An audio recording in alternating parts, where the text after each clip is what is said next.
Good morning.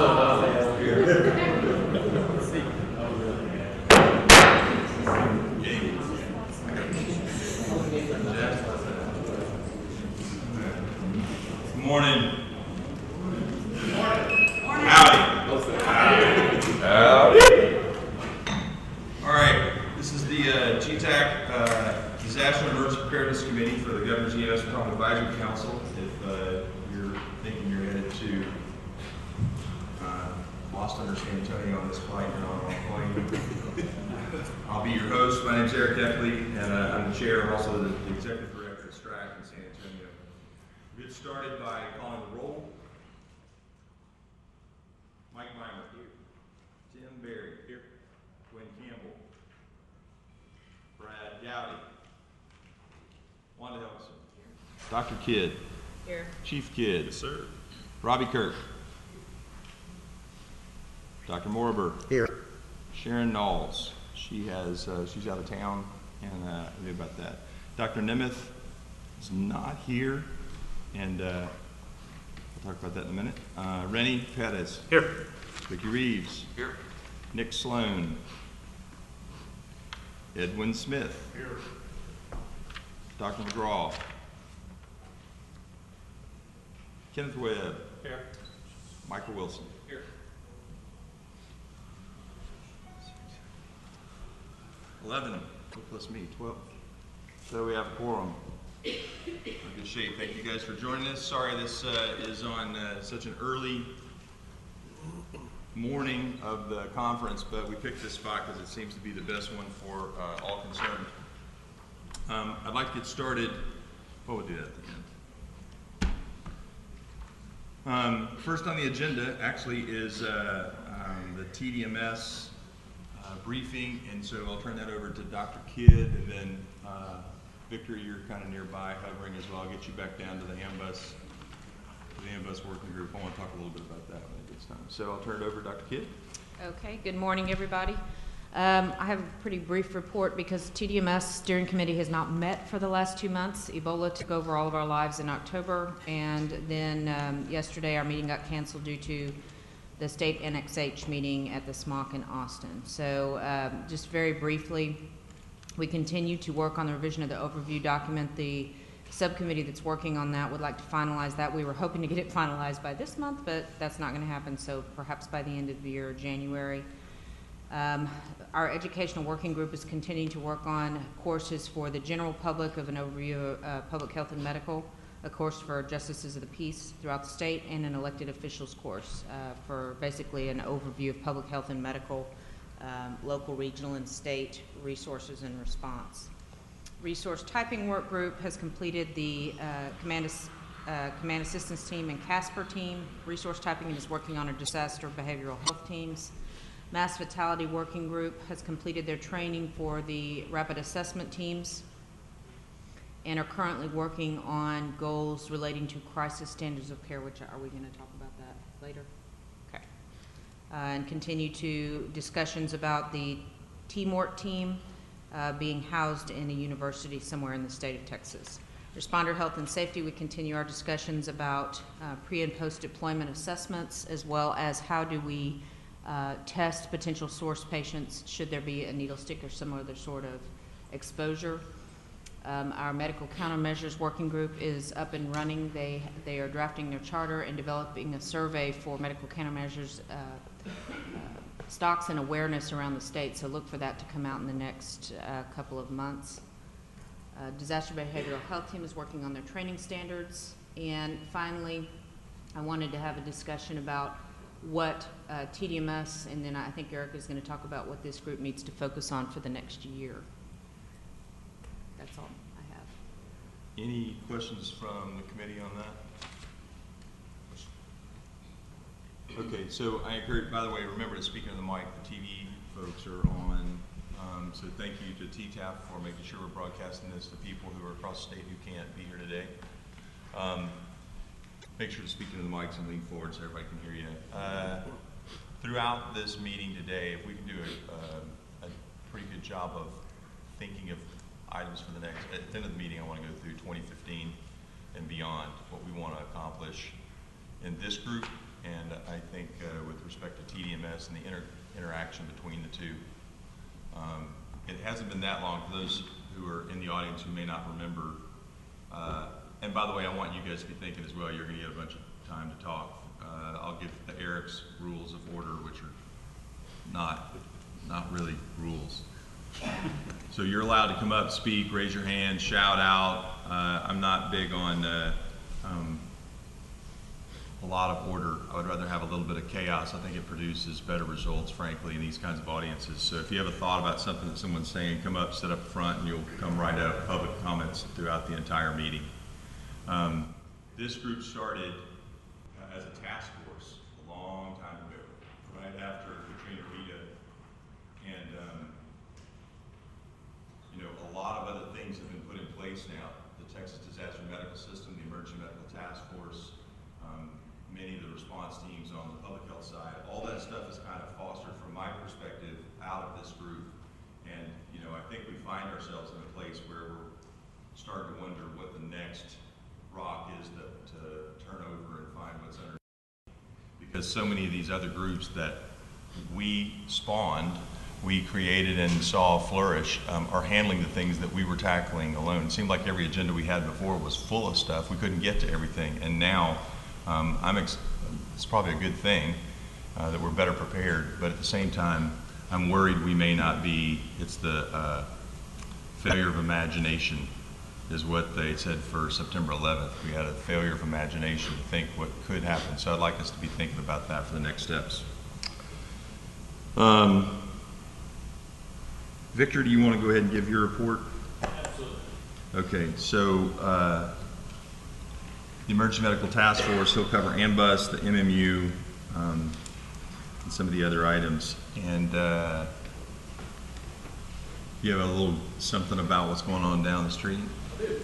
Excellent. All right, thank y'all for allowing me the opportunity. So, the medical directors met in the last quarter, and we now have 3 Type 1 pharmacy caches. So we're excited about that, as opposed to we had 1 to get us started for the first couple of years. So now we have 3 that are deployable, and so those are from EMTF 2, EMTF 7, and EMTF 8 now have Type 1 deployable pharmacy caches. And with that, what we've done now is determine what are our post-exposure prophylaxis or medications, and we're incorporating that. One of the caches already has it in, the other 2 are now adding that in, so that all 3 of those pharmacy caches will be complete and all the same. We're also developing the processes of if something needs to be added to one of the caches, how do we make sure it gets added to all 3 of them? So we're working on that process now. Those are all results of the EMTF medical directors getting together. They are meeting, I'm sorry. Can we go through that as this? Usually you do a whole spiel, and I actually want to tease into some of this. So sure, we have 8 EMTFs, we have 8 MMUs, we have 3 pharmacy caches for those 8 MMUs. Correct. 3 Type 1s. We had 1 until the last 6 to 12 months. Yes. I mean, we're kind of getting into the EMTF world. I don't want to go too far in and start overstepping our boundaries, but it's sort of all of us anyway. You said something a second ago that caused me pause, where you said, I'm not sure how we're going to keep them. Oh, synchronizing, making sure that they're... They just need to be synchronized. Yeah. But you could tell them we thought that was a good idea, but they need to be synchronized. Sure. So from my perspective, the EMTF Medical Directors Committee should own that. And if they change something, if they want to be a Type 1 cache and deployable, then if the medical directors vote a new medication in or change something, then it should be changed at all 3, or else they're disqualified as a Type 1 cache. Perfect. Anybody got any problems with that? I think you need some help with some of these things. Perfect. I'm helping. That's great. I'm in a helping mode today. I can feel it. It's Thanksgiving. Okay. So the medical directors will meet following this meeting, and they've invited the AMBUS medical directors as well. We realize that they're not the same people, so we extended an invitation to all the AMBUS operation medical directors if they want to attend today, and we're going to make that a reoccurring invite for those guys to come as well. So some of them are actually here today, so that's great and new addition into our program. So across the street, we're setting up the EMTF display. So we're excited about it. We want everybody to come over and see it. It'll be similar to what we set up in years past. But again, the benefit and one of the things that we learn is we're bringing in partners to put together as one team, assets from different places. So when you go over there and look, what you won't recognize, unless I point it out, is 8103 is EMTF 8's 53 foot with an awning.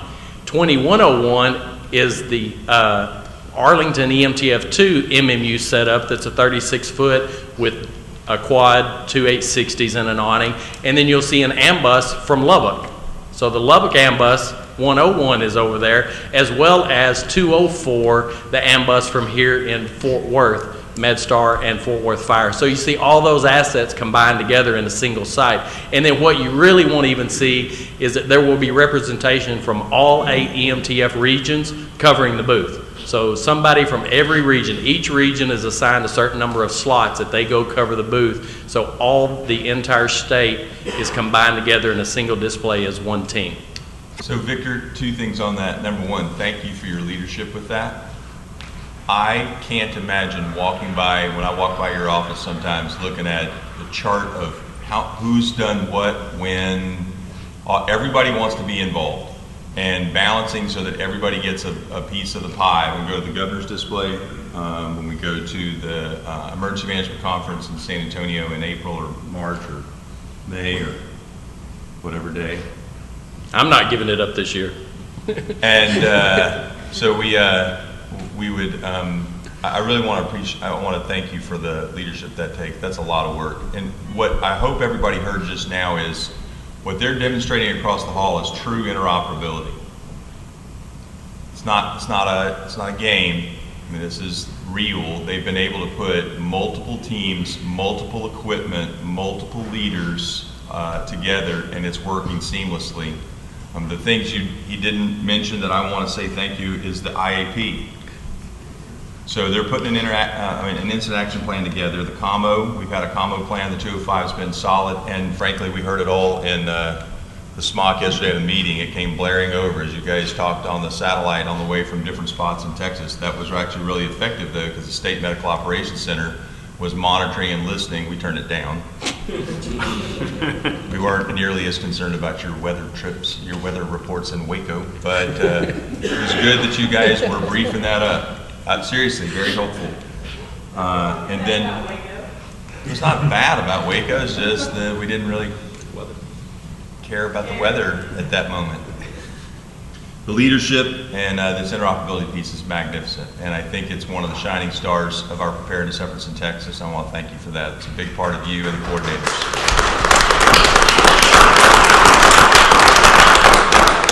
Thank you. Good. Hey, Victor. Yes. I hear you. I have a question real quick regarding the pharmacy cash. Sure. How are we, what's the plan of rotating the expired medications? That is the magic. That is a great question and a magic plan, as Eric was about to say. These are housed in hospitals and organizations that rotate it regularly for us. It's part of their stock that they use. Good. So they move stuff in and move stuff out, and it's in that way we're not charged for stuff that's expiring and gets rotated around. So we're not having to continue cost. We're pulling it as they pull it in a couple of hours. Yeah. They just go and we give them a list and they go whoop, whoop, whoop, whoop. So And we gave them the box and the magic refrigerator things, and we gave them all kinds of stuff. So Perpetually fresh. It's always good to go. and they more always ensure that importantly, they have more importantly, they send a tech with them. We pay handsomely for a pharmacy tech. In fact, if it's a big deployment, we'll send 2, so there's 24/7. And the value of that is they are physically in touch of that cash at all times. Like the guards that have the little chain on the kind of, seriously though, they have contact with it at all times or know exactly where it is and under lock and key. The value of that is if we don't use any medications or whatever we do use, they bring the remainder back to their pharmacy and put it back in stock. It's been in the care and control of the pharmacy of the employee of that pharmacy, and so they take that back in, and then we pay the delta of whatever we use. So I've never really done the math to see the amount we're saving on the drugs versus paying them to have the tech. It's probably a wash, but it's actually a really effective.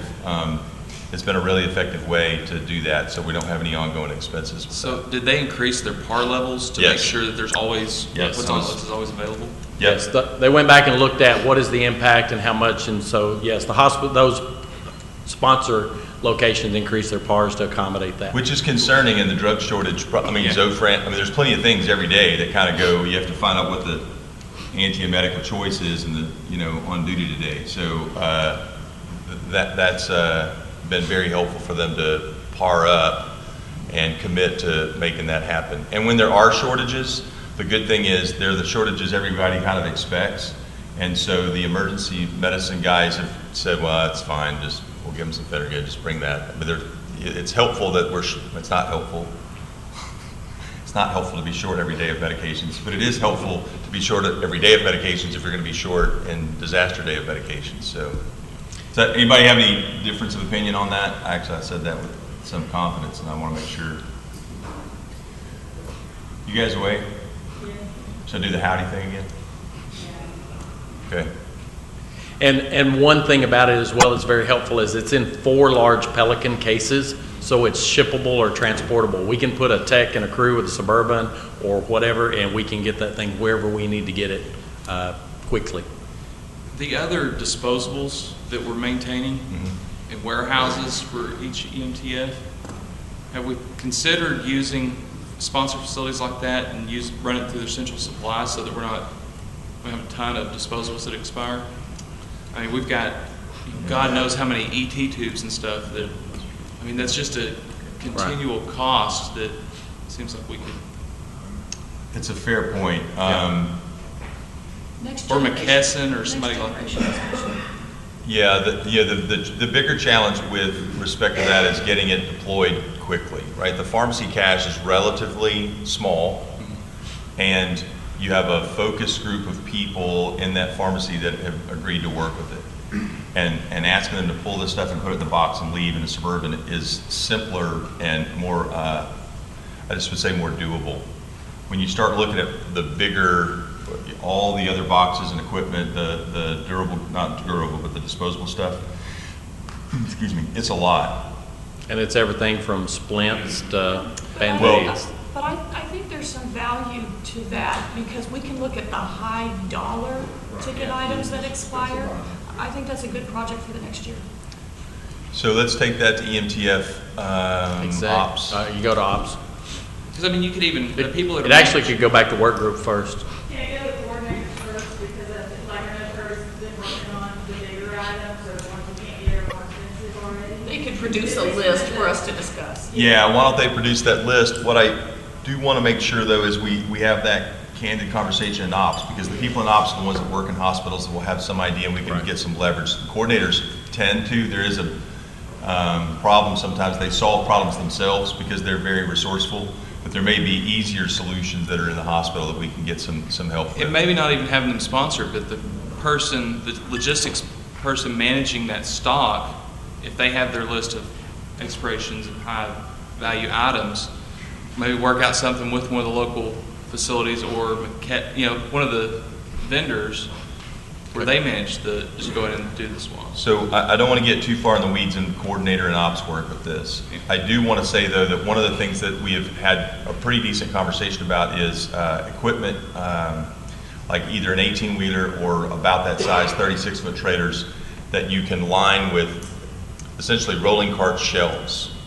Because the way we're doing it right now are in these travel boxes, and you know that looks cool. It looks like you're the Delta or you know the PJs or the SEALs or something. There's all these cool boxes, but the reality is, yeah, getting it out of the boxes and onto the into the MMU when you're restocking. We found this in South Padre especially. I mean, I went in one of these tents, one of the supply tents, and there was like 60 of those boxes, and people were climbing 3 tall trying to get something out of one of them. You know, there's just not enough space to lay all these boxes out. Have and like so, a semi-trailer that's set up like a central supply yeah, room. you can walk down the center of it, and there's 2-foot shelves on either side, but they're like on rolling carts, so you could roll them in somewhere, and then you can roll them in to restock them, roll them back out, and put them. So we've looked at the costs of like a 53-foot, but with a Tommy lift on the back that you can get those things on and off, and then you can say we're going to check carts 1, 2, and 3 today, roll them in there, check them. rehab them, and then the same thing if another trailer were coming in, you could park it. Now, the problem is that's another 18-wheeler, that's another tractor, that's another, but it's a little bit easier, even if you had to hire a contractor to pull a standard 53-foot, it's not 8103. It's not one of the big, 14-foot, 19-foot tall looking 18-wheelers you want to have somebody with care driving. It's just a regular. Well, truck. my concern isn't as much the details, because you're right, that those guys are going to do that. It's not my place to make it. I was just wondering if there was some way we could, from a financial standpoint. No, actually, I want to have this. I appreciate it. That it's exact. We tend to get into the weeds because that's where we're all good at. I like being in the weeds. I have to remember not to. What I do think is a problem with that plan, and that's what I was going to bring up here, is where's the mission? It does affect the mission. So the strategy of the mission and what we think the mission is for MMU, for instance, are we ever going to want to send that to Arkansas to the New Madrid Fold? We're not going to send an 18-wheeler. It's going to have to be air transportable. And the danger in what we're talking about right now is getting used to something that's simpler and easier to maintain, simpler and easier to stock, simpler and easier to, but now it doesn't go on a C-17, whereas all the boxes will, right? Almost the entire MMU cache today, I think, would go, besides the 8103, everything else, the Zoom rows and everything else, I think would go. Does that sound right? Danny, Mark, you guys think that's about right? Besides the 36 foots or the 53 foots, everything goes, you could put it all on a... The cargo could all be managed for airlift. Have we done a load master discussion with those guys though? I don't know we've ever had that. We need to have the Air Force, the guys from Kelly come over, and they have some load master teams that will help us. We've done this with the task force stuff, with the USAR guys. Okay, y'all put that on the check mark too, to see how hard would it be and what does it take and how do we palletize it to do that. And the reason I say that is I want to drive every time, right? I want to drive if we can. But when roads do, this, if we ever try to get an 18-wheeler over a 2-foot concrete break, it's not something, especially the ones that have this much clearance. Right. It's tough to make that happen. So Well, the other thing, Texas County to El Paso is a long ways driving. So we may need to move access from one area of the country to the other. certainly later on to plus up. I mean, I think we're going to drive anywhere in Texas. We're going to have to drive it to start, but I think you're right, following on, we may end up with putting stuff on planes. So I'd like you guys to know how to palletize that. It's a 2015 task. Perfect. Okay, go ahead. All right, great. So please take time, step by, see the display. It's over on the conference floor. Ambus. Ambus stuff is happening right now. The Ambus guys continue to make a lot of significant progress in the Ambus work group. So we looked at just their goals, because each of the work groups established the goals of what they're trying to do this year of 2014, 2015. So one was reporting data collection and making sure that everybody's using WebEOC and that they're reporting their statuses to the SOC by email every time they have a status change. Check, done. They now, every time one of the ambuses is on a mission, they're notifying not only the SOC, but they're notifying the State Medical Operations Center and the EMTF members. So we get the incident, the notification goes out, it hits the list and goes out to the groups. That's working real. I mean, I would give that a 100. I would give it an A+ with respect to getting the information electronically flowing. I'm going to give it an A and a C-, depending on what flows out of whichever CAD. And I know you guys are working on this, so the CADs are sending this information in about 70% of the cases, and some of them are really good. Some of them are not very good because they're sending it like Hal, the little guy that talks from TriTech. It sends it out with this sort of gibberish, which shows up good in the station, shows up good when the other computer's reading it or on an MDT, but it doesn't come out in the email. It's not a verbose. It's like looking at weather, the raw weather, if you're an aviation guy, versus looking at the one that's been decoded or made, human friendly. So it would be helpful to work on that, make sure we can tell.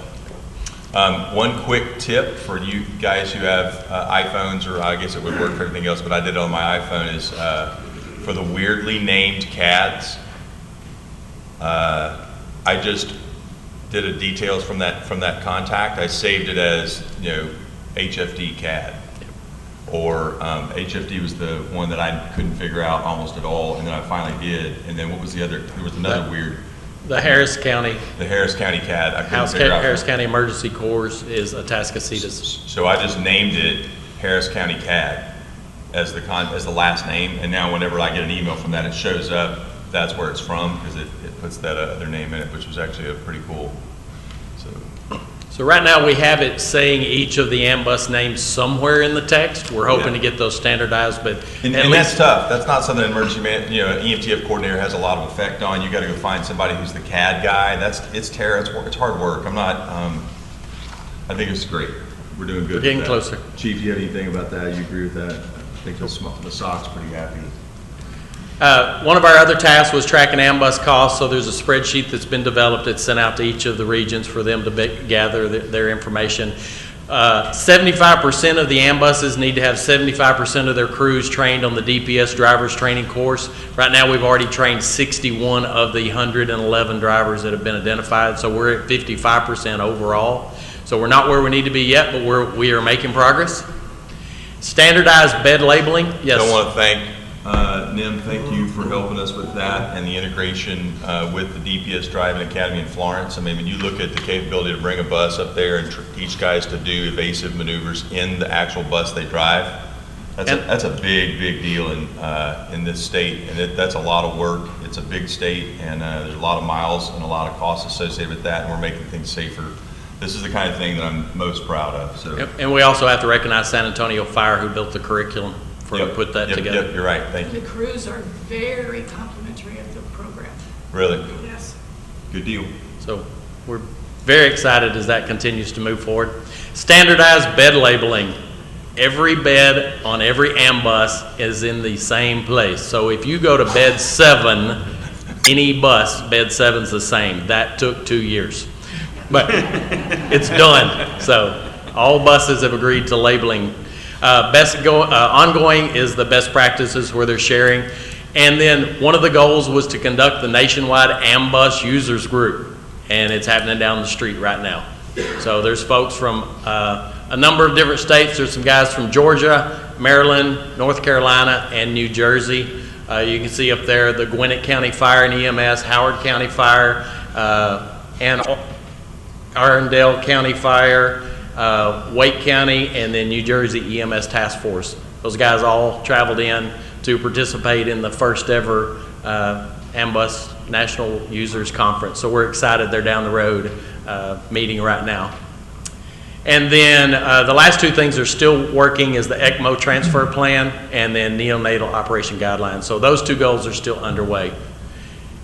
Next on the list was the air ambulance. Just wanted to share we have these already received in our office: Air Evac, Care Flight, ETMC, Air One, Halo Flight, MedTrans as Lifestar, Reach is Methodist Air Care, and San Antonio Air Life. And I know of at least one more that's in the signature process making its way around, but these on the screen we already have in our office. That's a lot of work right there. That's really cool. That's a big swath of the aircraft in this state. So. And as you may have mentioned a while ago, we're real proud of our MSAT connectivity. Every month we're doing radio checks, and we have participation from every EMTF region every month now. People that didn't know how to talk on the thing 2 years ago because we never had a chance to practice are figuring out how to talk on it. And as you said, sometimes we use it and somebody else hears it. We did use it yesterday. It was part of our IAP. It was our 205. We had an interagency as the travel channel on the MSAT because I needed to talk to the guys in Lubbock from San Antonio, and it worked perfectly. So we're excited about that, as well as we have 3 comm centers within EMTF that monitor the MSAT channels 24/7. And I worked with Lubbock because they were monitoring their own MSAT channel, and they graciously switched over and now monitor interagency along with MedCom and Cypress Creek EMS. So we have those 3 comm centers up listening to interagency 24/7. They should have 4 channels in the SOC monitoring those different channels as well all the time. So you don't know how, why you're going to need this until nothing works. When you're on the moon, if you've ever really been on the moon, that satellite becomes incredibly important. I can't tell you how big a deal. You're like, these checks are dumb. Why do we have to keep doing them? And I promise you, if you've ever been on the moon and nothing works, it's magical. And so in our last quarter, we reported that the task books for the MMU had been approved. And so that was the MMU group supervisor, the task force leader, and the MMU clinician. So those are approved and moving forward. And now the AMBUS work group has adopted the concept. So they have a draft out for the AMBUS crew member and a draft for the AMBUS crew chief. So the work groups will be actually working on this again tomorrow so that we can get it standardized as to how we train people and how we train them consistently. So I'm excited to see yet 2 more task books coming on the table.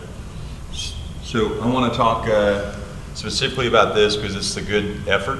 And so I want the EMT coordinators in the room, raise your hand.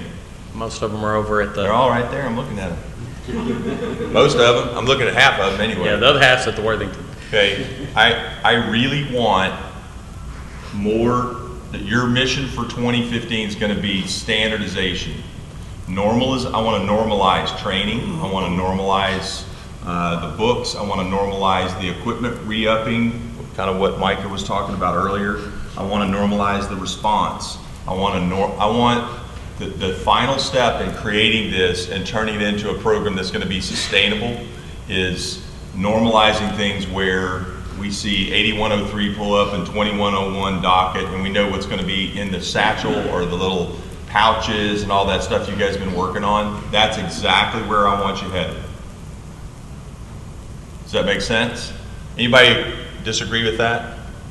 When it makes it harder. I understand it makes it harder. I understand. But it's exactly why this program is going to be really successful on game day is because you guys are working hard at making that thing normalized. I want a standard comm plan. We know when they go out the door what channels they're going to be talking on every time. Done. If we have to change that on game day, that's fine. But I want them to know if I'm supposed to be leaving and going on something, I'm supposed to be on interagency on the SATCOM channel until they tell me otherwise. Or I'll get my instructions some way to be on another channel to begin with. But I know if I get activated, if it's all flat-footed and something blows up, or we have an EMP, right? Hopefully the satellite survives that. I don't know. That's not good. I want to know that I'm supposed to be on interagency until instructed otherwise, and someone puts me onto another channel. I want to know what the VHF. I want to know what the 800. I want 15 to 30 trunk channels across the state that all work on the same. God forbid. Trunk channels across the state that would be statewide. And finally, I want to talk about the wave thing at the end. I want to push that pretty heavily. We're working pretty hard in San Antonio to put a system together for the coordinators across the state to have radios that will be linked to your iPhone or to your Android on the Wave app. So, I know it's a little prepper-ish, but are the MSATs that are being stored in warehouses being stored in squirrel cages or whatever? in the Faraday cages. So some of them are, some of them aren't. That actually is something we probably ought to talk about. Most of them are in vehicles. If they're in vehicles mounted, we're going to have sort of a challenge with that. We have some that are deep or are in cages that would hopefully survive. I mean, I think it's all kind of a guess whether it would, survive or not. But so I would say some are. Is that a fair point? Yeah. Agreed. All right, upcoming training, we're excited. We can announce our ASM class and our MISS class dates, and that's actually Mark's agenda. Well, He stepped out. It's good. did he? Okay. Yeah, the MISS and ASM dates, both in April. The ASM class is scheduled for April 1st and 2nd, and the MISS initial class will be the 29th and the 30th of April. So we've set those dates so people can begin to plan. So for people in the room, from a there's a little performance improvement loop closure. You guys, we want to show that there's loop closure to you yelling at us last year for the very poor performance we had last year with announcing the dates in about 40, we put about like 45 days. Heard ya. Sure did. Heard you loud and clear. So the dates are out, and you can start planning for them and putting them out. We have not put the locations out, Locations have right? not been, We probably need to finalize that, because that's going to drive. That's going to help people understand if there's a West Texas class. Probably one of them's going to be on Galveston. Is that a fair, Michelle? Is that probably true? One of them will likely be on Galveston at the San Luis or one of those places, and the other one will be Somewhere not else. specific. Yeah, it'll be an Austin Bastrop if the statute of limitations have expired there. The things that I'm joking. It's being recorded though. Yeah, true. That was a joke. Or Metroplex, or we won't do it in San Antonio, I don't imagine, right? maybe, wow. Take your time. Okay, maybe we should have started with the EMP discussion. My laptop must have survived the EMP. I got my flashlight, you got yours? That's everybody's flashlight. Okay, we'll keep going. I'm afraid to change the slide. Because that's it. Questions you have for me? I can't see, just shout out if you have a question. Yeah, blink your flashlight at me. I have a question. Anything, anybody? Excellent work. Excellent work. One thing, Eric. Yeah. Our region brought up, we do a lot of mist refresher. We do the ASM refresher. One of the things they wanted to bring up was to do ASTL refresher.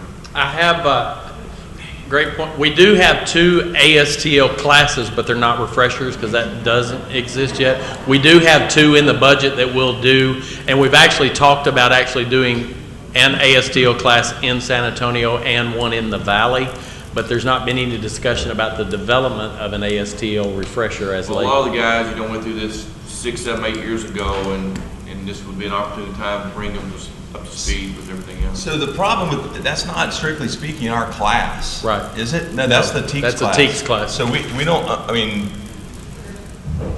we need to have a conversation with them, because I think, and who we should be here is Dudley. He's over at the AMBUS thing, but we need to have the people who've been teaching that, because my sense is that class needs a pretty decent Control-Alt-Delete reboot. I think it was really good, and the people who helped develop that class were really good, but at the same time, we are doing things really differently now. And do you get who agrees with that? Flash your You're gonna have to light. say something. You have to say something. Yes. Anybody else in the audience? Who's taken the ASTO, the Ambulance Strike Team Leader class in the last year? No one? You guys are all bosses. There's a bunch of bosses out there in the audience. We hosted 2 last year and we filled them both, so we trained about 80 people last year just through EMTF. The thing about it is, we're not sending, because we're leaving the space open for new people, we're not sending our trained people through it to get a refreshment. Yeah. Yeah. So we've got a lot of people out there that were trained 5, 6 years ago that really need to be brought up to speed. Maybe we could do a 4-hour refresher or something that maybe could even be online. Yeah, Something they I could. think we need to develop something, even if we take part of the TEACS class and develop it. Victor, can I assign that to you guys to talk to Dudley? Yes. Maybe come as a work product out of, because it's really helpful from the GETAC perspective for us to say, let's make that happen. I agree with you. Anybody in the audience who thinks that's a good idea? I do. Okay. All right.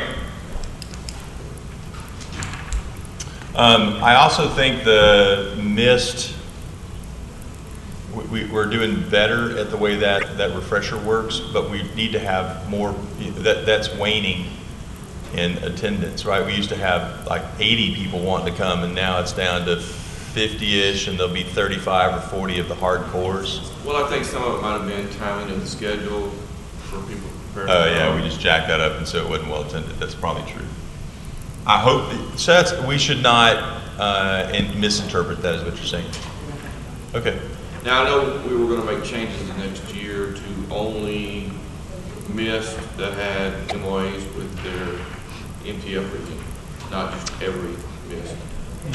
The last year, there were some that were allowed to come that had MOAs pending. I think it's the next room. Typically, the rooms are mirrored together and they're turning off the stuff in the next Oh, room. yeah, which they're is sending laughing. us off. That's what it is. They're next Yeah, door. we're mirrored to them. They're doing it. We're doing it back to them. Yeah. Yeah, just see who wins. Like, put $5 in. Please quit turning off the lights over there. This is good. You people across the wall. They did do a building All right, we should move on. somewhere. We're in the weeds. All right. We can open that wall. Yeah, but Okay. Anything else for Victor from the board, from the council's perspective, committee's perspective? good work, sir. SATCOM phone book. Yes. Who in the room has the MSATs? Have you either raise your hand. Who does not have access to the phone book with all the MSAT phone numbers in it? Good. I would like to make sure, Victor, this year, as you normalize and standardize those things, I also want to increase the engagement of the physicians. Correct. So you talk about the AMBUS docs coming, the medical directors and the AMBUS agencies. I think that's good. I would like, and Dr. Kidd, I know you could help with that and lead that. I really would like to see more physician involvement. I think there are issues we need to be working through, and I always want to make sure there's medical leadership driving where we're headed. So I appreciate the EMTF medical directors and the commitment they make, and I want, if we need to help with that, if we need to make sure those meetings are going to be concurrent with Something. you know, TCEP or with Eagles or with, I mean, pick the name, I don't really care. We need, I'm sort of instructing you, the coordinators, Michelle, whoever, I want us to be more flexible around their schedules than driving them to come meet with whatever we're doing. And it's a one-off, but it's an important one-off. Maybe that's the way to say that. Dr. Kidd, do you agree with that? Yes, well, we've already decided at the last meeting that we're gonna do an EMTF medical directors meeting after the disaster committee every quarter, but Yes. I agree if we can have one at Eagles and have one in AMSP and you know, I think that. Yeah, that was our first step, is adopting to have one quarterly at least, so we can add that to the other meetings as well. And you know, that, frankly, that can be dinner. It doesn't have to be a structured thing. If they're at Eagles and we want to put them together for an evening that's in a, you know, a smaller room that they can eat and talk and discuss those things, but it's structured. I think those are the kind of things I want to see happen, and we need to drive that, because we need to help move that along and support that effort. Good. All right. Everybody agree with that? Any other questions for Victor? We're getting low on time. So we have a 20 to 30 minute presentation. I want to jump ahead to the power grid EMP loss of infrastructure conversation. Mr. Dan Woodfin is here from ERCOT. And so we're going to have Mr. Woodfin give us a briefing. You guys remember this subject, we came up about EMP and all the things that were involved in our Texas grid, and we had somebody from the PUC came and gave a briefing, and she felt like ERCOT would be the perfect group to give us a good briefing. So Mr. Woodfin, welcome. Thank you for the group. I was really impressed at how you continue to operate your meeting even though the lights went out, and that's kind of what we're talking about. Yeah. Thank you. So I think it's important. I realize the reason I'm here is really to talk about geomagnetic disturbances and EMPs and how those affect the power grid, but I think it's important to kind of go through how do we operate the system normally as a background. So I've got a few slides about that.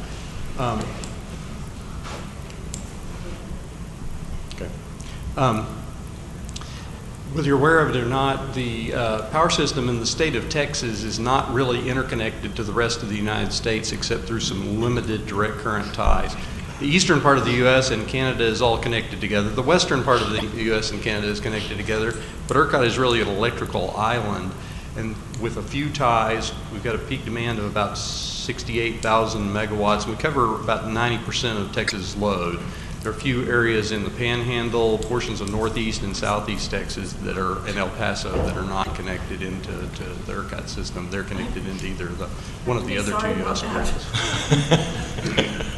And that has a lot of advantages. It also has some disadvantages, and we balance those in that we're kind of responsible for our own issues. ERCOT, the company that I work for, is the nonprofit company that was set up by the legislature to maintain reliability on the electric system and to facilitate the power markets. We don't own generation, we don't own wires, we really just herd cats to some extent and trying to get all the market participants and everything to work well together so that we keep the lights on. So in normal operations, there are a lot of different generating companies that own power plants around the state. Some of them have a lot of power plants, some may only have one. They're not regulated by the PUC, except the market is, but the individual power plants are not. The wires are owned by a few companies that are regulated utilities, regulated by the Public Utility Commission. And then if you live outside of a municipal or a co-op area, what used to be one of the vertically integrated utilities like Texas Utilities here in Dallas, you have the right to choose your retail power provider, and so there are lots of retailers that I think in my house there are 25 different companies that I can buy power from. So ultimately, those are used to serve the end users. I'm not going to talk a lot about the market here, but normal operations, ERCOT gets bids in, offers in from all of the generators on the system, and we, every 5 minutes, tell those generators exactly what power output we want them to produce. And we do that in such a way that it is the most economic solution for serving all of the load in the state of Texas, subject to making sure that we don't overload any of the transmission lines. When I say don't overload any transmission lines, what we really do is, at the same time we're figuring out what the cheapest power is, we also look at what if any single one of those lines went out of service. We make sure that nothing else gets overloaded. We do that for the aggregate of all the transmission lines, all 40-something thousand transmission lines across the state. So basically the end solution is the cheapest dispatch of all the generation to serve the load that doesn't overload any of those lines. We call that collateral circulation. We're from. We also, because we're only sending that signal out every 5 minutes, on a power system 5 minutes is a long time, and so generating units could trip offline. We could have variation in load because everybody turns on their hairdryer at the same time or something like that. And so we buy what's called ancillary services, which is essentially extra generating capacity that's online and ready to go that can pick up or shut down instantaneously to try to cover the system and make sure that everything works well if any generator trips or anything like that. So why that's important, and I'm going to spend a little bit of time on this slide, is that kind of we've got a belts and suspenders and so forth approach, which I know lots of industries have this, but in our world, we plan and operate the transmission system in such a way that no single transmission line or generating unit going out at any point in time causes any problem. And if there are multiple things that go wrong, like 2 transmission lines that are on the same corridor, or lots of power plants at the same, or lots of units at the same power plant go out, we also don't have a major problem. So that's normal operations. But then if something happens that's worse than that, either a more severe contingency or lots of generating units tripping offline, we have a 24/7 center with 8 people operating the grid that have the ability to, without calling anybody, shed load in either a particular area or system-wide as a way of kind of a safety net to make sure that we're always balancing generation and load, not overloading anything. It's kind of somewhat of a triage approach that you're trying to make sure that you can not lose the whole system, sacrifice a part of it to try to make sure that the system as a whole stays intact. Beyond that, getting down into these red bullets, there's also a system in place that is automated. We have relays out in substations around the whole system that if we lost a lot of generating units and our operators weren't able to shed enough load in time to balance such that the frequency on the system started to decay, which could cause a major problem. We have this background set of relays that will shed load automatically when the frequency drops below a certain level because of the loss of generation, to try to maintain a safety net so that we, once again, will shed some load, but make sure that the system as a whole is preserved. And then finally, if the belts and suspenders don't work, we have what's called a black start plan, and that's the idea of that if we lose the whole system, we actually have a plan in place for restarting it, and we actually train on this black start plan once a year with all the participants that would need to participate in this plan. And so I'm going to talk a little bit more about that black start plan. So I have a specific question. I think it's go one slide back. On the safety net shed plan, does that hit industry? Does that hit residential? What's the focus, or do you? Each of the transmission owners has, actually it's the distribution owners, the ones that own the small wires, go out and figure out which ones of their feeders don't have any critical load on them. And there's a definition in the PUC rules of what critical load is, but it's things like hospitals and military bases and people that are on life support and so forth. And so they will actually put relays on those feeders that don't have any critical load on it. Our challenge with that at the last mile of that has been that it seems much more difficult to identify those critical locations versus it's kind of all mixed up. Literally the last mile is very, very tedious for them to figure out. Yep. And the reason I'm saying that is a lot of hospital people here, and hospitals are ones we want to get back up. There's clearly interest in doing that. I think that there's opportunity, just because I know this would be tough, but especially when they're running new lines. And I got the explanation. Trust me, it was cold and dark when we were having this conversation, and a little tense. But I do understand the difficulty they have at the local level of doing that. But I do think it's also, from a strategic perspective, helpful when you guys, I think we'd try to tell them to do the critical piece, but it's much harder to actually execute that. So if we could make that easier somehow, and I don't know how, because I'm not in that industry, that would be helpful. So I want to jump in here. Dan, thanks for traveling. Thanks for being here early on a Saturday morning through rough weather. And thanks to Tripp for allowing all this to take place. It's kind of interesting that the CEO of ERCOT's name is Tripp. Now y'all are paying attention. Really, this is important stuff, because what you need to hear is the state is not responsible whenever the power goes out in your neighborhood or your hospital, or the lights quit working at the intersection that you're just responding to the accident in. That is a local decision. ERCOT will help decide how much load needs to be shed, but which circuits get tripped are taken care of at the local level. If you don't know who's controlling that at your local level, you need to go home and find out, because that's the decision place that conversation needs to be coordinated at. So I want to make sure that if you get nothing else out of this presentation, it happens in your neighborhood. You need to go back and figure out where that is. And I have found no two systems are the same. Whether it is a municipally owned utility or an electric co-op, or you don't do the co-ops, right? And tell me again who the organizations. Actually, the co-ops and the munis will actually participate in this program.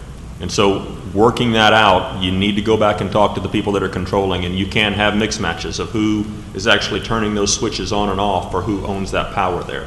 But you need to get that answer at your local level. That's the same thing with water as well. Same thing for water. Gas doesn't seem to be as bad as water, and electric seems to be the worst. Sorry for the interruption. No, that's good. Actually, we are, I guess the longer term solution is now that people have smart meters on their houses that allow connects and disconnects of the power to your house. The idea is to be able to use those to actually rather than shedding whole feeders when we need to do that, actually be able to eliminate use more feeders, but specifically cut out people that aren't critical in those kind of conditions.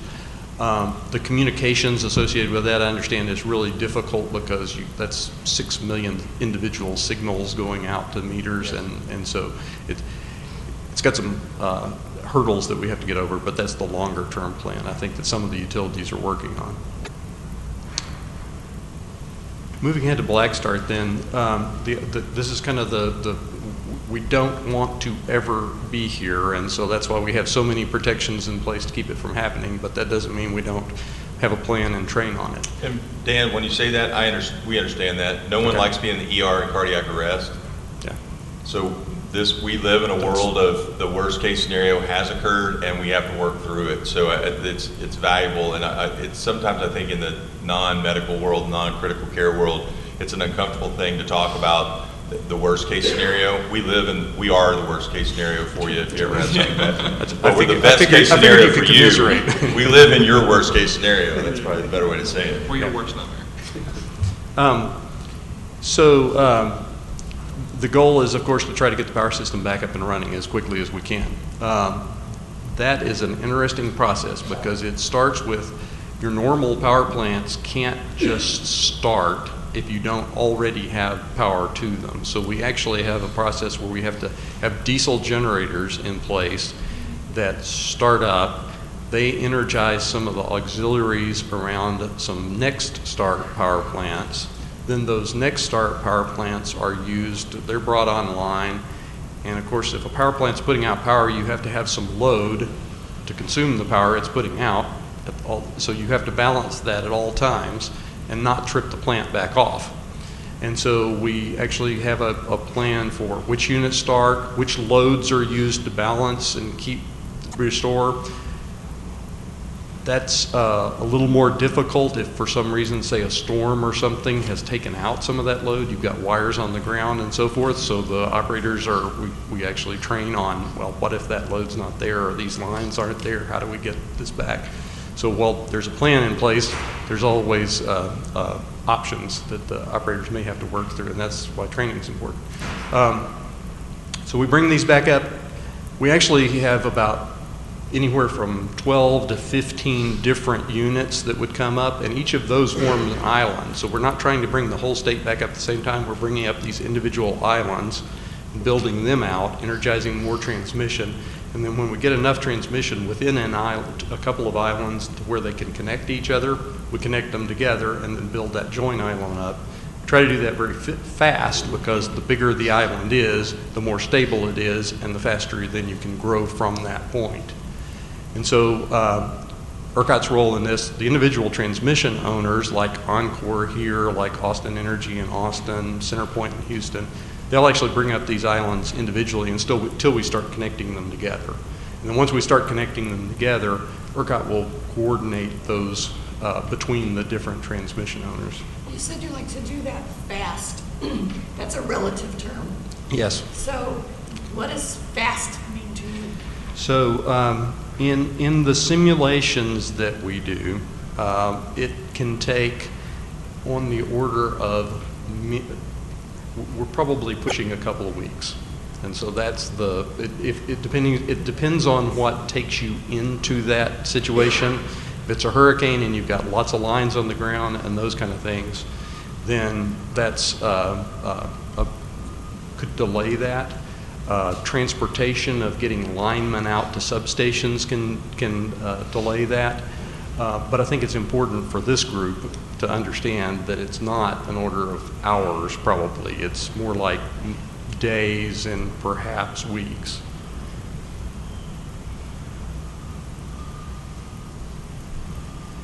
We do training classes, already mentioned this. We typically train with our computer systems in place so that people have observability from the control centers out to and be able to talk to the linemen and those kind of things. One of the things as we get to talking about GMD and EMP here in a minute, we're talking more about trying to practice this. We already practice it turning our computer systems off, trying to figure out how to do this without communications out to the field, We haven't trained on that yet, but we've started putting the plans in place to do that.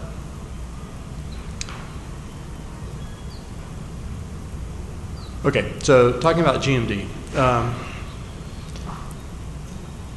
Jim, I want to distinguish a little bit because you guys, I'm sure, use a lot of acronyms too, but we sometimes don't distinguish between GMD and electromagnetic pulses. GMD is a natural phenomenon that occurs because of solar spot activity on the sun.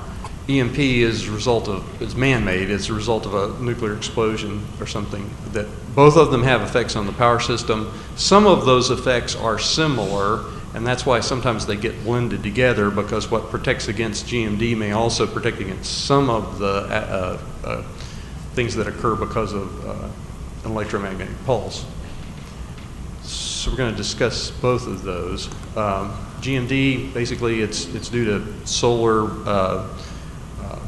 corona mass ejections that occur that interact with the Earth's magnetic field and may cause currents on the power system that aren't what we're producing from our power plants, but they're induced currents. And you get, it's like having a higher loading on lines and transformers than what you would typically have, and that may damage those transformers, or really mostly the concern. So two things can happen. We could either damage those transformers, or while the event's going on, the higher loading on lines can actually cause voltage problems on the system that that we have to operate around and either bring on more devices to support the, or control the voltage. But the bigger concern, I think, is the damage of the transformers, because those transformers may take a year or more to be replaced. We have some spares. We have some spares in place nationally. There are programs for how we would share those, but generally most of them, I think, are made offshore, and so it's a long. They're definitely long lead time items. And how many? So are there 3 and we have 1 spare, or are there 300 and we have 1 spare, or 3,000? Each transmission owner has a program in place, and each one may be different. Got it. Are there lots of transformers? I'm just trying to get a perspective. I think it's more that there are lots of transformers and a few spares. Right. I won't say it's 300 to 1. It's probably better than that, but. Okay. So the replacement of those transformers, say in this situation, is that up to the local area, whoever's managing that? You said y'all don't.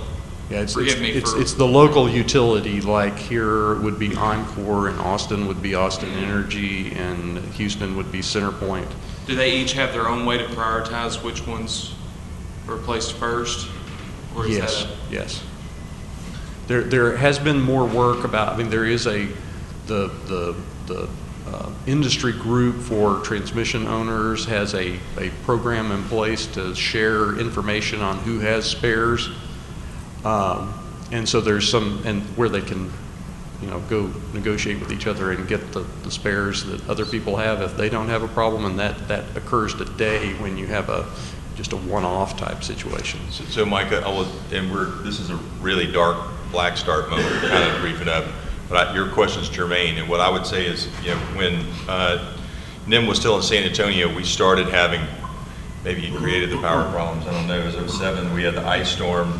And we were iced in for 4 days, solid, 20-degree weather, and no thawing, no nothing, and we had a lot of power problems.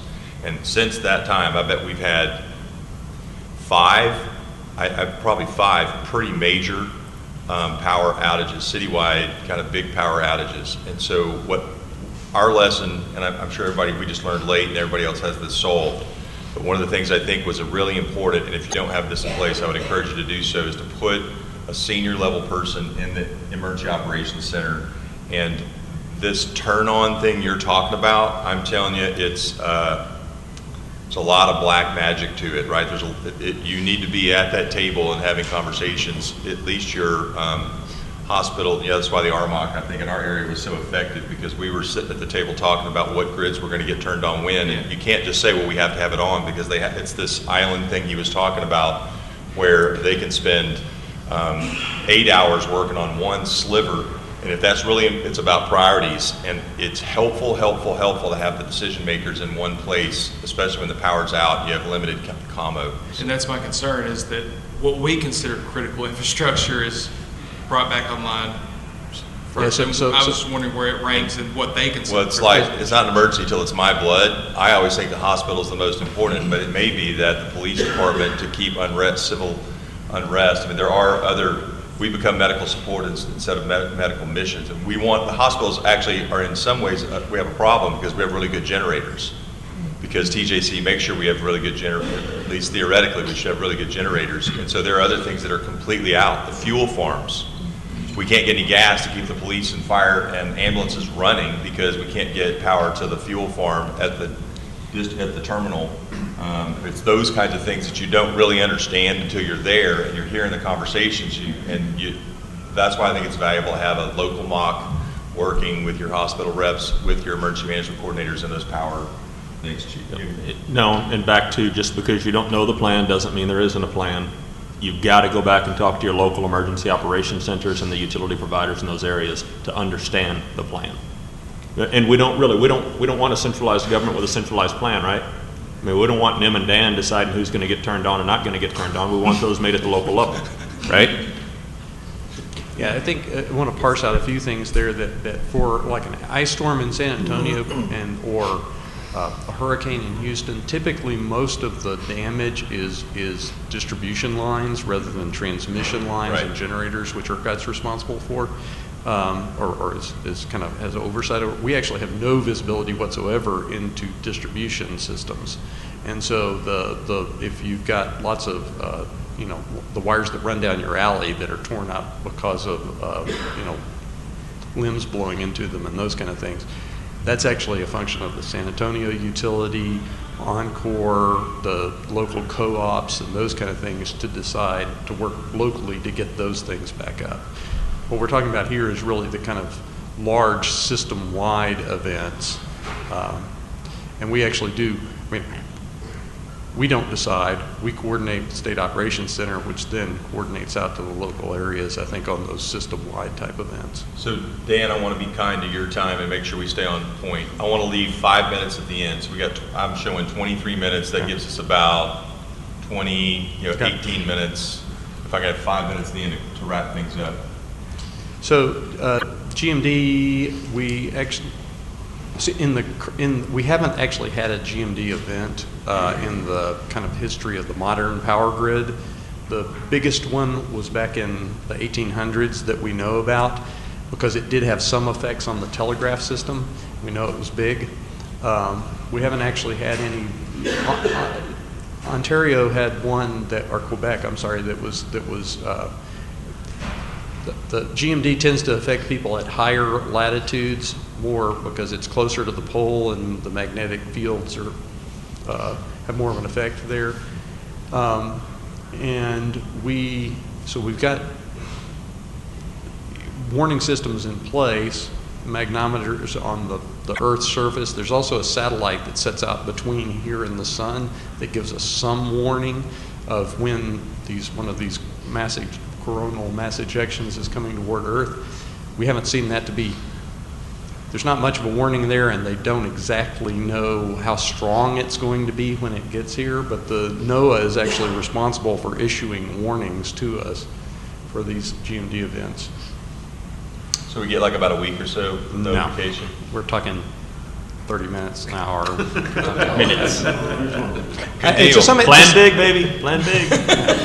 To some extent, when they see something happening on the Earth and they can tell that it's coming toward us, they will issue one of these warnings, either a G1, G2, G3, G4, G5. If it's warning, the K letters are, once it's actually occurred, they measure how big it is. The other thing to realize, this graphic has kind of what the power system's impacts of these different levels of event would be. But because we're so far south relative to, say, Quebec, a K9 event may actually, a terrestrial K9 event may actually have effects more like a K7 event that's shown here as far as Texas goes, because we are further south. The Federal Energy Regulatory Commission has issued an order, and we've put some standards in place for what we need to do about this. There's an operating standard that was put in place immediately to make sure that all the operators of the power system are coordinating and have plans in place for what they would do if they start seeing these voltage fluctuations. There's a planning standard that will actually, this is one of the core things I want to get to, is actually start to plan equipment in such a way that it's immune or more or less immune to these kind of events so that you don't get that transformer damage. If you're building it in when you're constructing things, it's not that expensive. And so the idea is to figure out which places have the most risk and start to retrofit those that have the most risk, and then kind of set the standard for planning these kind of things in to future construction. We've got procedures in place we have had for some time. Basically, we get the alert that comes in from NOAA, and we distribute that out to the transmission owners and make sure that they're really aware, and if they start seeing those voltage fluctuations, they can implement their plans.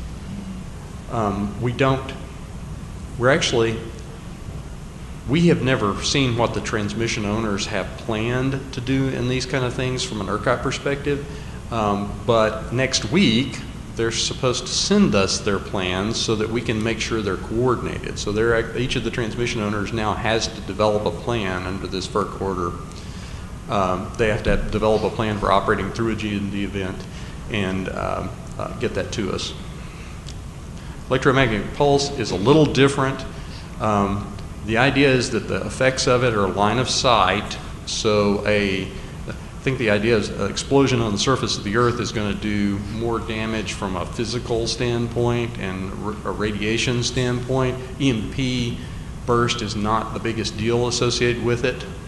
But if you had a bomb that blew up, this shows this graphic shows the range of the effects of a nuclear explosion over Ohio, 100 miles up. It would actually affect all the way down to Dallas or Houston. There was a congressionally appointed EMP commission that really said a lot of the infrastructure in the U.S. is vulnerable to that kind of scenario. There are three effects. One damages electronics. The first one damages electronics and happens very quickly. The second one is more like lightning, at least from a power system perspective. And the third one is more it has a similar effect to GMD. And so the idea is that if we protect against GMD, we're also protecting against this E3 component of an electromagnetic, an EMP. E1's a little trickier though, because it would take out our relaying systems, communication systems, and so forth, as well as thermostats and a lot of the controls around the electric power load on the system. And at this point, there's a lot of discussion in the industry about what to do about this in the electric power industry.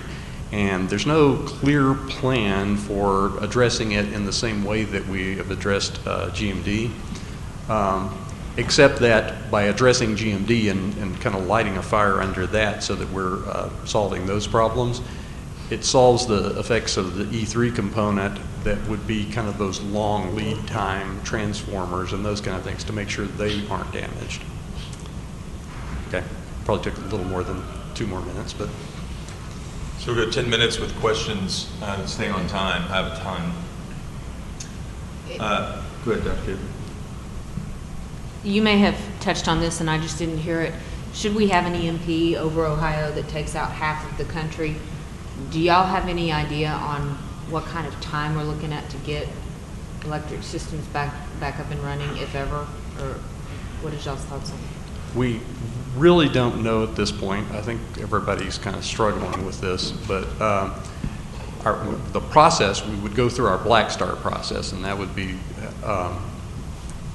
if we've put in place the effects, the protections on the transformers and those kind of things that would protect against GMD, theoretically we wouldn't have any damage of the kind of the bulk long lead time equipment. Trying to operate the system long-term with no electronics is a little tricky. But I think we need to, I think at this point, it would be I don't think we have a really good plan, but it's something we're obviously thinking about. This is an open meeting. We don't want you to share too much. You know, the goal here isn't to get into, like Chief always says, stay in your own lane. We're not trying to get into the power business. We're just trying to understand what our vulnerabilities from health and medical are, Right. and then how can we prepare for that. Yeah, thank you, Mike. I'm not trying to, get details or secrets or whatever. We just need to know how to plan. So I think this will help me though, and it addresses both their concerns. 100-mile high altitude debt, that's pretty, I mean, is that a nation state attack, or is that something a terrorist could pull? I mean, 100 miles is pretty high up.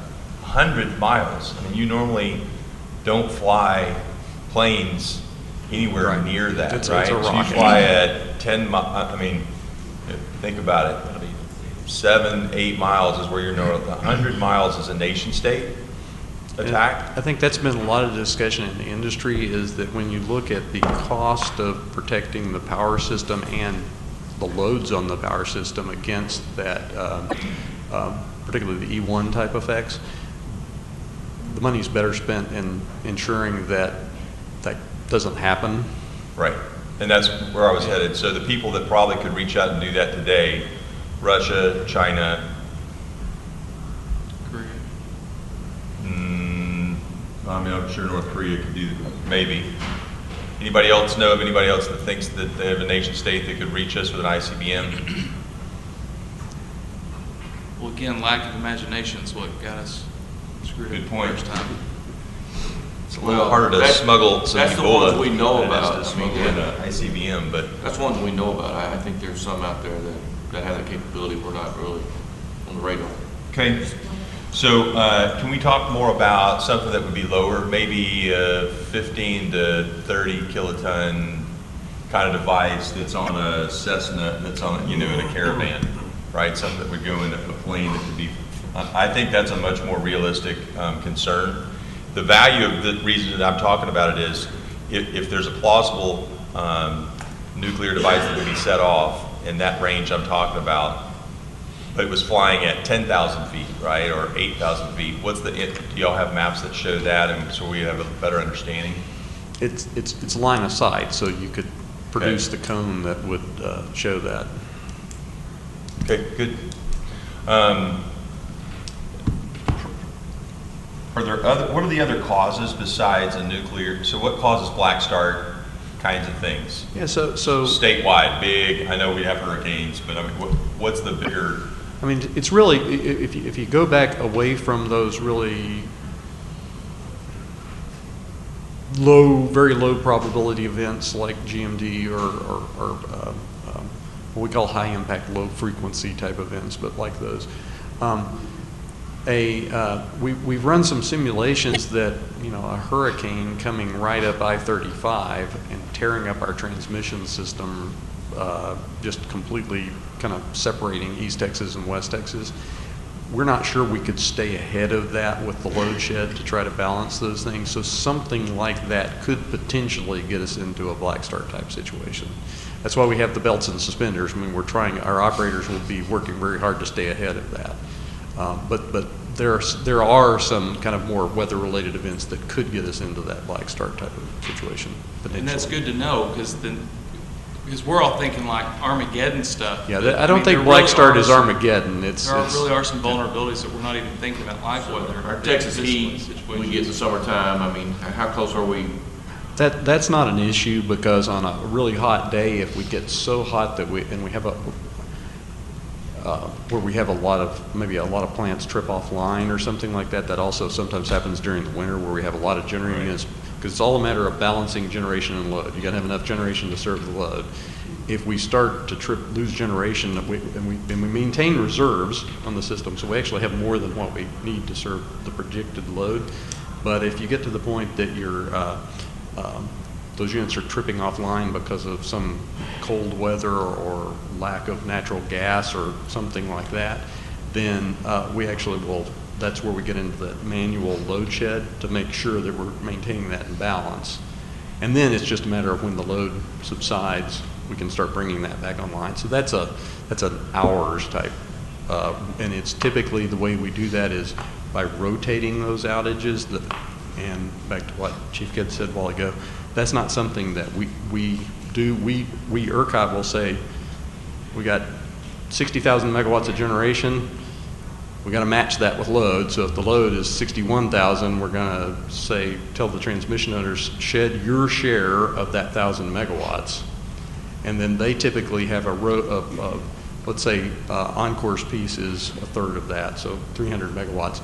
They'll actually rotate that around the feeders so that theoretically any single feeder is only out for 15 minutes at a time. That's the rolling brown. That actually works pretty well. That system's pretty effective. They get those emails that say shed 10% or what, you know, into 35. That's an effective system. I mean, we're running out of time, but I mean, and thank you so much for coming here, because this really does help, because our goal is to plan for emergencies. But, you know, I think the large extended period of power loss or infrastructure loss statewide is what we should be planning, right? Well, I think you have to plan local, regional as well. So we're going to do that on the 2015. I got that on my list. I want to talk about crisis standards of care, and I think that's one of the things we ought to talk about as being on an extended 2 to 6 week power. What does that mean? And we should have some table talk. I want to do some exercises. I have a question. Okay, so I'm in one of the areas that's cut off from Texas. Sorry, El Paso. Sorry. Those are my friends, like in Amarillo, I believe. Mm-hmm. Can we be assured that there's similar processes and? There are, yes. Okay. The question I have is the new standards with EPA, and that you hear the coal generating plants coming offline.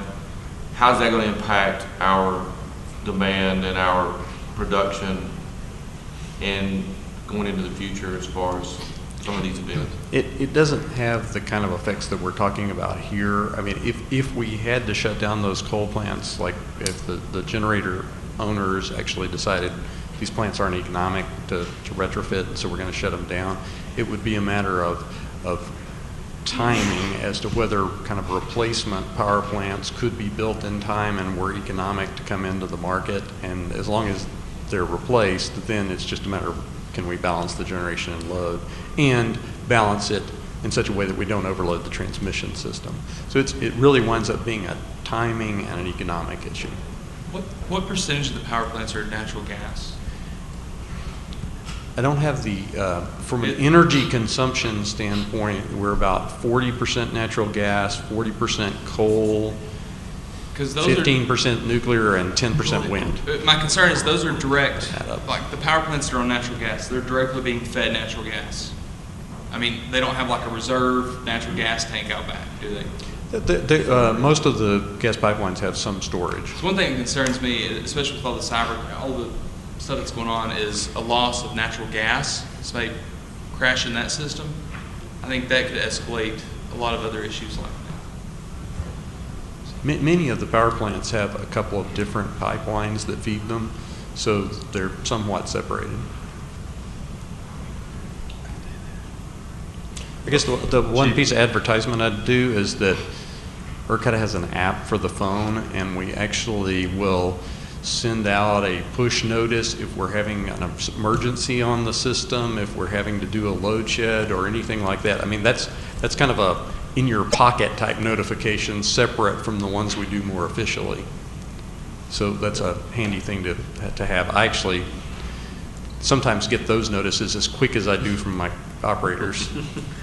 So Dan, I want to say thank you again for coming and traveling and having this conversation with us, and remind folks this is not 1 second after. This is not the fortune book where we live in the world of fiction. We've got to find that fine line between having a lack of imagination and planning for things and scaring people for things that are really never going to happen. What would you leave us with as the 1 or 2 things we as emergency planners and emergency managers and emergency responders can do to be more prepared for power failures that last from minutes to weeks? Well, I think one important thing is to get with your transmission owner, your distribution, the wires company, whoever your wires company is, around those critical facilities, and make sure that they know those are critical. And the second thing is to kind of think through that scenario of what if we didn't have electric power in my area for a couple of weeks, and how would I do my job in that kind of world? I think having that planning in place, since it's a joint thing between our industries, that we have to have those plans in place, and that's really important. Any other questions? Dan, from the bottom of my heart, thank you very much. This made a great deal.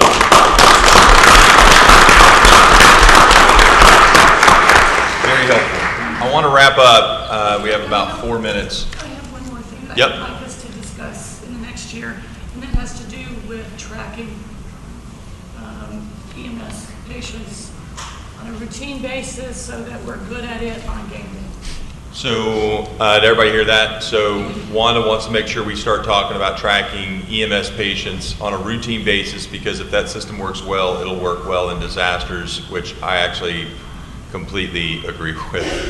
I believe there's a real need anyway, and some of the systems we've seen around the country that are working pretty effectively to deliver patients and track them on a regular basis. And I think if we can make that system simpler, having a disaster system on the fly is a good workaround, but if we could use the system that works every day and everybody knows how to, having a box of gloves and a box of bands in their ambulance or whatever that is, right?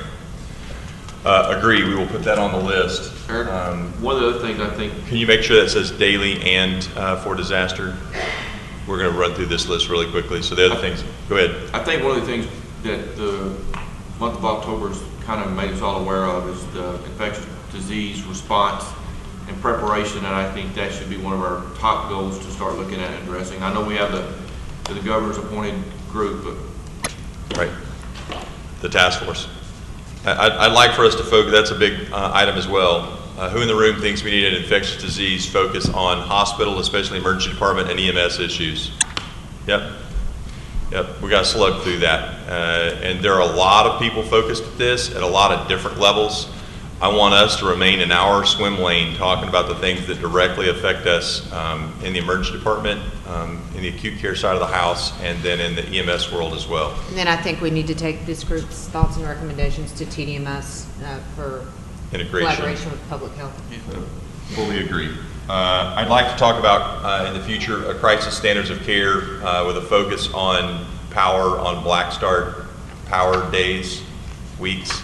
I think that's one of the things that would trigger us. If you can imagine losing power and after there's no gas in your generator at your hospital after 96 hours because the truck can't get there, that's going to trigger.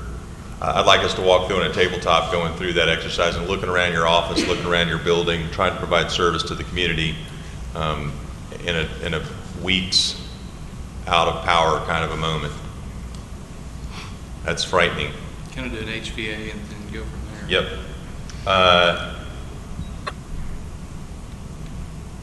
I think the EMTF things, we already just say the EMTF things I gave to Victor, normalizing, standardizing, increasing physician participation, those things are things for 2015. Anything else from the audience? Guys, you think we're missing? What are we missing? What's going to kill us? What's going to hurt us? What are we missing? What are we forgetting? The basics. We're forgetting the basics. How many of you right now have your important numbers written down on a piece of paper in your pocket that aren't saved in your cell phone?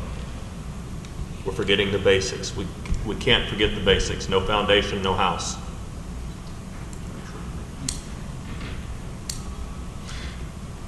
Quick trick about that, if you have an old BlackBerry, if you have something you don't keep anymore, you can turn it on, save all your information into it, and either take the battery out or whatever, and if you ever have a bad day, you can turn that thing back on when all the other phones are, you can at least use it as a Rolodex. Just throw it in a drawer. Update it once a quarter or once every other, twice a year. And if it's an old iPhone, I would encourage you to put it in airplane mode before you shut it off. The battery will last longer, and if the problem is actually on the if there are viruses and stuff, then you'll have, you'll be in airplane mode when it turns back on. It won't connect to the network and shut all your contacts out. So there's a little tidbit. I would like to take a second and thank Dr. Ira Nemeth and Gwen Campbell. They'll be rolling off. Dr. Nemeth's moved to Boston. Yes. And I want to specifically thank Gwen Campbell. Is she here? Did she show up later? Okay. So I will get her certificates. I also have reappointed Chief Kidd, Dr. Kidd, Sharon Knowles, myself. I had to apply again. So luckily or unluckily, I selected myself. Why didn't we have a choice in that? Maggie McGraw. Dr. McGraw will also be returning. We've appointed Sari McCoy. You here? Okay. And Shalon Montgomery. Oh, Lord. You're done. I am done. You know, we haven't heard that in the past few meetings. And Heidi Cardenas. Start going fast. So they'll start in January at their first meeting, so looking forward to that new blood as well. The rest of you guys we will see in Austin, and we have the dates, so they'll come out on the email list servers. Anything else before we go? EMTF and MBUS Medical Directors meeting is immediately following upstairs in Sundance 6. Is that right, Michelle? If anybody's interested in attending that. Thank you, guys.